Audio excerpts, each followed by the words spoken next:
Chapter 10.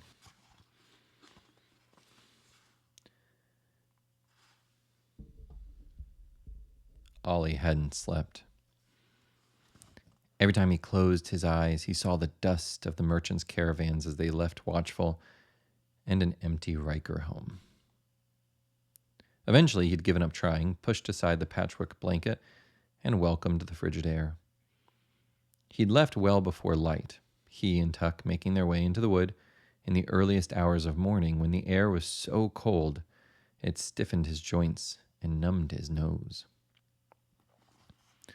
That was hours ago. Now the world was dimly lit with the early morning light, and Ollie was nearing the end of the outer bands. The wood was a wild thing, but there was the faintest sense of order to it.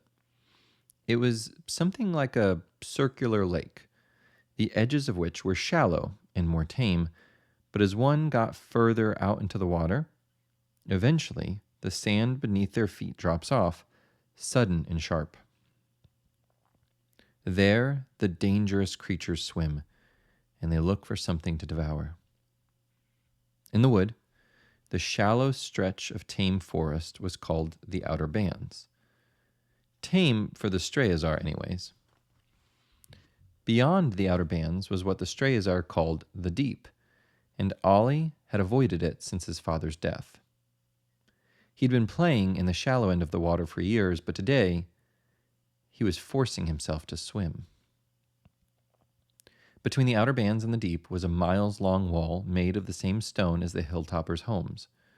Massive white bricks, as wide as a man's arm span. The Strayazar referred to it, rather predictably, as the Wall, and it had often served as the marker between where one did and did not go. Ollie stood there now. "Been a while," Ollie said, keeping his voice low. Tuck yipped beside him. There was a stretch of barren ground about a dozen yards long between the tree line of the Outer Bands and the wall, and that stretch had always made Ollie nervous. After the cover of the trees, stepping into the sunlight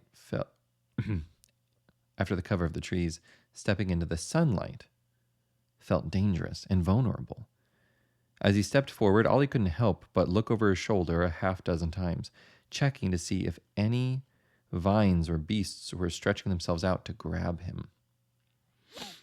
There was nothing, though, which only made Ollie feel as if the wood was urging him forward. The wall was old, hundreds of years at least. If Ollie's father was to be believed, it was as old as the forest itself. Ollie wasn't sure he believed that, but something about the stones reeked of another time and place. They were too clean, too large, too precise. Nothing Ollie saw in Watchful was like that. Even the mansions up top didn't feel the same. It didn't matter now, though. Many of those bricks lay on the ground, knocked free sometime in the last 100 years. Now they lay in small craters of rubble-filled stacks on the ground. Yellowed grass and weeds sticking up between the cracks. Every fallen brick Ollie had ever seen lay on the outside of the wall, toward the Outer Bands, as if something inside the Deep were trying to break free. That bothered Ollie, and it always had. If the call drew beasts inward, why would the wall be crumbling outward? Perhaps one day long ago, the wall would have done an excellent job in keeping people out of the Deep, but that hadn't been the case in Ollie's lifetime. Instead, the crumpled sections of brick formed a staircase up to where one could simply drop to the other side. Through the gap in the wall, Ollie caught his first sight of the Deep in more than a decade. Vivid green leaves dangled from every available branch, standing in stark contrast to the browns and oranges of autumn behind him. It stood in defiance to the natural order of the world, a frozen moment in time, refusing to budge any further onwards. It was the same as Ollie saw it every night. Whenever his eyes closed and memories became nightmares, he could feel sweat breaking out on the back of his neck, his heart picking up its pace and making his breaths sharp and jagged. Maybe we should go back, Ollie said, kneeling down and scratching Tuck behind the ears. Tuck wagged his tail and yipped, stepping toward the deep. Ollie wouldn't turn back now, and they both knew it. The traders would leave within the week. They came for what little Watchville had to trade, and they'd be wanting meat and pelts from the wood. They always did, and they'd pay good coin for it. Think of warm blankets on cold nights. Think of food over the fire.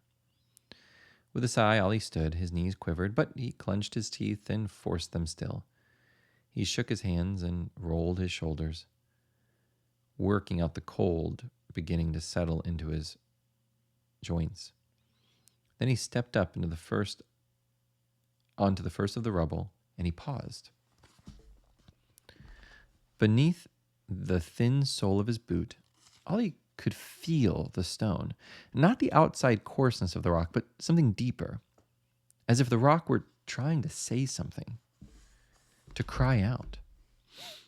Ollie swallowed, his heart pounding. This had happened before, years ago. Everything in the wood had a name.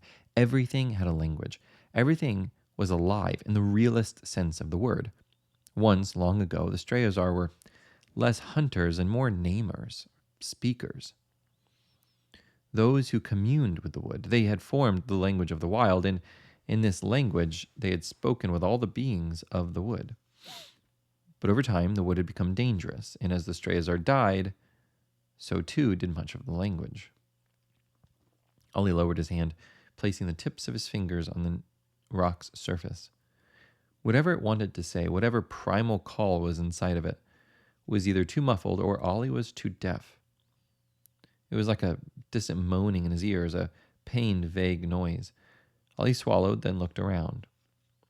Tuck was beside him, sniffing at the stone. Tviarka, Ollie said, the word coming to him slowly. That's the name, I think. It's what Pa had called it. Tuck only sniffed about. Ollie stood. What difference does it make anyways? His father had believed understanding the language was essential to surviving in the wood, but Ollie had watched him die, and the words he'd been screaming in those last moments hadn't helped him at all. Come on, boy. A few steps later, Ollie was straddling the lowest point of the wall he could find, looking out over the deep, a world out of time. Rocks shifted as Tuck struggled up beside him, panting. We'll regret this, like as not. Tuck snorted, then nuzzled the back of Ollie's knee, urging him forward. And with a small leap, Ollie dropped into the deep.